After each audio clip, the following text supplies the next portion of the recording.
எம்ஜிஆராக எல்லோரும் ஆகிவிட முடியாது. விஜய் எம்ஜிஆரோட கம்பேர் பண்ணவே முடியாதுன்னு சொல்றீங்களா? கட்டாயமாக முடியாது. எம்ஜிஆர் தன்னுடைய திரைப்படங்கள் அனைத்திலும் அண்ணாவின் கொள்கைகளை பிரச்சாரம் செய்தவர், திராவிட முன்னேற்ற கழகத்தின் கொள்கைகளை பிரச்சாரம் செய்தார். விஜய் படத்தில் எந்த கொள்கையை அவர் பிரச்சாரம் செய்தார் என்று மட்டும் விஜய் சொல்லணும்.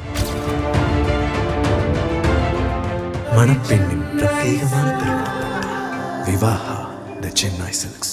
இன்னைக்கு நடந்த கூட்டத்தில் கூட பாஜக பத்தி ஒரு வார்த்தை கூட விஜய் பேசாத பத்தி உங்களுடைய அபிப்பிராயம் என்ன சார்? பேச மாட்டார்.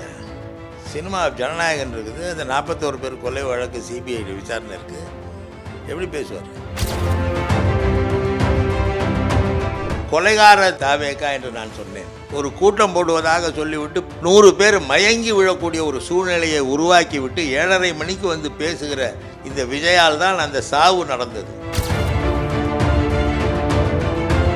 அவன் கிடக்கிறான், காத்துட்டு இருக்கட்டும். வேணா வெயிலில் நிற்கிறான், அவ்வளோதானே, குடிக்க தண்ணி இல்லை, அவ்வளோதானே, அவஸ்தப்படட்டும், எனக்காக நிற்கட்டும் அப்படிங்கிற அகம்பாவம் பிடித்த தலைவர்களால் தான் இது போன்ற இறப்புகள் நடைபெறும்.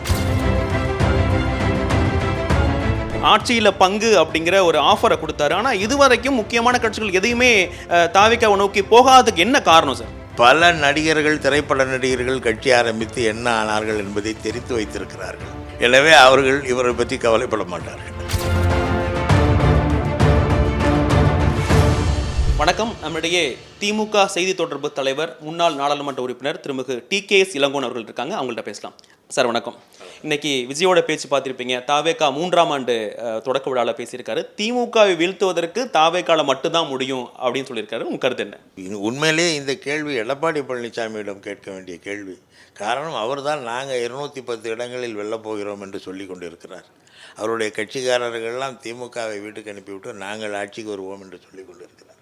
எனவே இதற்கு நியாயமாக பதில் சொல்ல வேண்டியவர் எடப்பாடி பழனிசாமி என்றாலும், விஜயை பொறுத்தவரை மக்களுக்கு அவர் சொல்லுகிற செய்தி, இப்பொழுது உள்ள முதலமைச்சருக்கு பதிலாக நான் முதலமைச்சராக வர வேண்டும் என்கிற தன்னுடைய ஆசையை வெளிப்படுத்தும் விதமாகத்தான் இது அமைந்திருக்கிறது.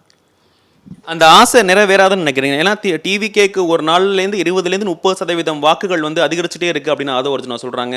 மக்கள் அவர் வாக்களிப்பதற்காக அவர் எதை மக்களுக்காக செய்திருக்கிறார், மக்களுக்காக பேசியிருக்கிறார், அவருடைய கொள்கை திட்டம் என்ன, எதையும் சொல்லாமல் மக்கள் எப்படி வாக்களிப்பார்கள்?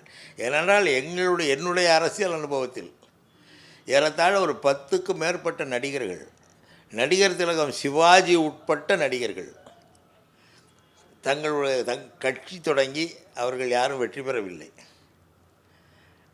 விஜயகாந்த் கூட முதலில் கட்சி தொடங்கிய பொழுது அவர் மட்டுமே வெற்றி பெற்றார். பிறகு அதிமுகவுடன் இணைந்து கூட்டணியிலே சில தொகுதிகள் அதிகமாக பெற்றாரே தவிர அதற்கு அடுத்த தேர்தலில் அவரே தோல்வியுற்றார். எனவே மக்களுக்கு உழைக்க வேண்டும், மக்களுக்காக பாடுபட வேண்டும், மக்களுக்கான திட்டங்களை செய்ய வேண்டும். அப்பொழுதுதான் மக்கள் வாக்களிப்பார்கள். மக்கள் கவர்ச்சிக்காக வாக்களித்து ஏமாந்து போக மாட்டார்கள். தமிழ்நாட்டு மக்கள் அவ்வளவு முட்டாள்கள் அல்ல. இல்லை, அதே தான் அவரும் சொல்கிறாரு. எம்ஜிஆர் கட்சி தொடங்கும் பொழுது திமுக எதிர்த்து அவரையும் கவர்ச்சி அப்படின்னு சொல்லி அவங்கள திமுக நக்கல் பண்ணாங்க, கிடல் அடித்தாங்க. ஆனால் அவர் வெற்றி பெற்று காட்டினார்.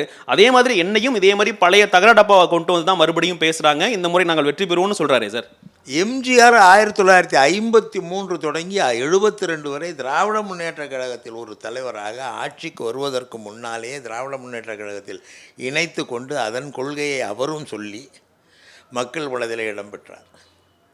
ஏறத்தாழ 19 ஆண்டுகள் திமுக உறுப்பினராக, திமுகவை வளர்த்தவராக, திமுகவின் செயற்குழு பொதுக்குழு உறுப்பினராக, திமுகவின் பொருளாளராக பணியாற்றி அவர் மக்களிடையே திராவிட முன்னேற்ற கழகத்தை ஆதரித்த மக்களிடமும் நல்ல பெயர் வாங்கியிருக்கிறார். பல நல்ல திட்டங்களை அவர் தனிப்பட்ட முறையில் செய்திருக்கிறார். ஏழை எளிய மக்களுக்கு பல உதவிகளை செய்திருக்கிறார். அவருடைய படங்களிலே திராவிட முன்னேற்ற கழகத்தின் கொள்கைகளை பாடல்களாக வைத்து மக்களிடம் சென்றிருக்கிறார். அண்ணாவை புகழ்ந்து பேசியிருக்கிறார். தலைவர் கலைஞர் அவர்களுடைய வசனங்களை எல்லாம் பேசி நடித்திருக்கிறார்.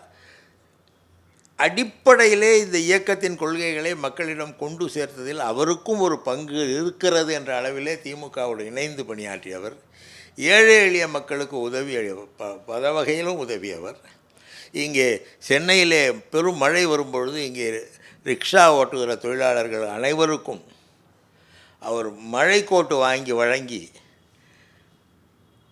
அவர்களுக்கு உதவி செய்தவர். அப்படி எங்கே மக்கள் துயரமடைந்தாலும் அவர்களிடம் சென்று அவர்களுக்காக தன்னுடைய என்ன இயலுமோ அதை செய்தவர். எனவே எம்ஜிஆராக எல்லோரும் ஆகிவிட முடியாது. விஜய் எம்ஜிஆரோட கம்பேர் பண்ணவே முடியாதுன்னு சொல்கிறீங்களா? கட்டாயமாக முடியாது. எம்ஜிஆர் தன்னுடைய திரைப்படங்கள் அனைத்திலும் அண்ணாவின் கொள்கைகளை பிரச்சாரம் செய்தவர். திராவிட முன்னேற்ற கழகத்தின் கொள்கைகளை பிரச்சாரம் செய்தார். விஜய் படத்தில் எந்த கொள்கையை அவர் பிரச்சாரம் செய்தார் என்று மட்டும் விஜய் சொல்லட்டும். குறிப்பாக திமுக வந்து திருக்குறளை மாற்றி சொல்லி இந்த மாதிரி வார்த்தைகள்லாம் அவர் வந்து பயன்படுத்துகிறாரு தன்னுடைய கட்சி கூட்டங்கள்லேயே. அதற்கு உங்களுடைய பதில் என்னவா இருக்குது சார்? அவருக்கு பதவி ஆசை. திமுகவை திட்ட வேண்டும். கொலைகார தாவேகா என்று நான் சொன்னேன். ஒரு கூட்டம் போடுவதாக சொல்லிவிட்டு 12 மணிக்கு நான் அங்கே வருகிறேன் என்று மக்களை கூட்டி உட்கார வைத்துவிட்டு நிற்க வைத்துவிட்டு அந்த உச்சி வெயிலில் அவர்கள் குடிக்க தண்ணீர் இல்லாமல் உணவில்லாமல் மாலை 7:30 மணி வரைக்கும் காத்திருக்க செய்துவிட்டு 100 பேர் மயங்கி விழக்கூடிய ஒரு சூழ்நிலையை உருவாக்கிவிட்டு 7:30 மணிக்கு வந்து பேசுகிற இந்த விஜயால் தான் அந்த சாவு நடந்தது. ஏன் 7:30 மணிக்கு வந்து 12 மணிக்கு வருவதாக சொல்லிவிட்டு ஏன் 7:30 மணிக்கு வந்தார் என்ற காரணத்தை இதுவரை சொல்லியிருக்கிறாரா? மக்கள் அங்கே காத்திருக்கிறார்கள் என்றால் ஒரு நல்ல தலைவனுக்கு என்ன தேடும்? அங்கே மக்கள் காத்திருக்கிறார்கள், நான் உடனே போய் பேச வேண்டும் என்று சொல்லும் நல்ல எண்ணம் உள்ள தலைவனுக்கு அல்லது மக்கள் மீது அக்கறை உள்ள தலைவனுக்கு. அவன் கிடக்கிறான் காத்துட்ருக்கட்டும், என் இஷ்டத்துக்கு தான் போவேன். அவன் என்ன வெயிலில் நிற்கிறான், அவ்வளோதானே, குடிக்க தண்ணி இல்லை, அவ்வளோதானே, அவஸ்தைப்படட்டும், எனக்காக நிற்கட்டும் அப்படிங்கிற அகம்பாவம் பிடித்த தலைவர்களால் தான் இது போன்ற இறப்புகள் நடைபெறும். அந்த மாதிரி ஒரு தலைவர் இவர். தொடர்ந்து அவரோட கூட்டங்களில் திமுக விமர்சித்து தான் பேசுகிறாரு. ஆனால் கொள்கை எதிரி பாஜகன்னு சொல்லியிருக்காரு. இன்னைக்கு நடந்த கூட்டத்தில் கூட பாஜக பற்றி ஒரு வார்த்தை கூட விஜய் பேசாத பற்றி உங்களுடைய அபிப்பிராயம் என்ன சார்? பேச மாட்டார். சினிமா ஜனநாயகன் இருக்குது. அந்த 41 பேர் கொலை வழக்கு சிபிஐ விசாரணை இருக்குது. எப்படி பேசுவார்? அவர் மக்களுக்காக பேசுகிறவராக இருந்தால் அதை பற்றி கவலைப்பட மாட்டேன், ஜெயிலில் போடு நான் பேசுகிறேன் பாரு. அவர் தனக்கு பதவி வேணும்னு அலைகிறார், அவ்வளோதானே. இதை பற்றியெல்லாம் கவலைப்பட அவருக்கு நேரம் முடியாது. அதே மாதிரி கூட்டணிக்கு நிறைய பேர் வருவாங்கன்னு சொன்னாங்க. தாவேக்காவை நோக்கி ஆட்சியில் பங்கு அப்படிங்கிற ஒரு ஆஃபரை கொடுத்தாரு. ஆனால் இதுவரைக்கும் முக்கியமான கட்சிகள் எதையுமே தாவேக்காவை நோக்கி போகாததுக்கு என்ன காரணம் சார்? பல அரசியல் கட்சிகள், மூத்த அரசியல்வாதிகள் உள்ள அரசியல் கட்சிகள், ஏறத்தாழ பல ஆண்டு காலமாக அரசியல் நடத்தி வருகிற தலைவர்கள் எல்லாம் பல நடிகர்கள், திரைப்பட நடிகர்கள் கட்சி ஆரம்பித்து என்ன ஆனார்கள் என்பதை தெரிந்து வைத்திருக்கிறார்கள். எனவே அவர்கள் இவரை பற்றி கவலைப்பட மாட்டார்கள். அதே மாதிரி ராகுல் காந்தி வந்து இந்த கரூர் சம்பவத்தில் தொலைபேசி மூலமாக விஜய்கிட்ட பேசினார். காங்கிரஸோட நெருக்கத்தில் இருக்கிறாங்க விஜய் அப்படின்னா நிறைய அவங்க தரப்புலேயே சொல்கிறாங்க. அப்படி இருக்கும் பொழுது காங்கிரஸ் தாவேக்காவோட கூட்டணிக்கு போகிறதுக்கான பேச்சுவார்த்தைகள்லாம் மறைமுகமாக நடக்குதுன்னு அவங்க தரப்புலேயே செய்திகள்லாம் சொல்கிறாங்க. அது உண்மையாக திமுக விட்டு காங்கிரஸ் தாவேக்கா போகிறதுக்கான வாய்ப்புகள் சாத்தியக்கூடிய எதுவும் இருக்கா? ஒன்றும் இருக்கிற மாதிரி தெரியல. ஒரே ஒரு ஆள் தான் எல்லாம் பேசுகிறார். ஆதவ அர்ஜுனா முதலில் திராவிட முன்னேற்ற கழகத்தில் இருந்தால் பிறகு விடுதலை சிறுத்தைகள் கட்சிக்கு போனார். இப்பொழுது விஜயோடு சென்றிருக்கிறார். அவருடைய அரசியல் ஆசைக்காக இதையெல்லாம் பேசி வருகிறார், பேச வைக்கிறார், அவ்வளோதான். காங்கிரஸ் திமுக விட்டு போகிறதுக்கு வாய்ப்பே இல்லை. காங்கிரஸ் இதுவரை அவருடைய அகில இந்திய காங்கிரஸ் கட்சி தலைவரோ தமிழ்நாடு காங்கிரஸ் கமிட்டி தலைவரோ திமுக கூட்டணியில் நாங்கள் இல்லை என்று சொல்லவில்லை. மணப்பெண்ணின் பிரத்யேகமான திருமணம் விவாஹா தி சென்னை சில்க்ஸ்.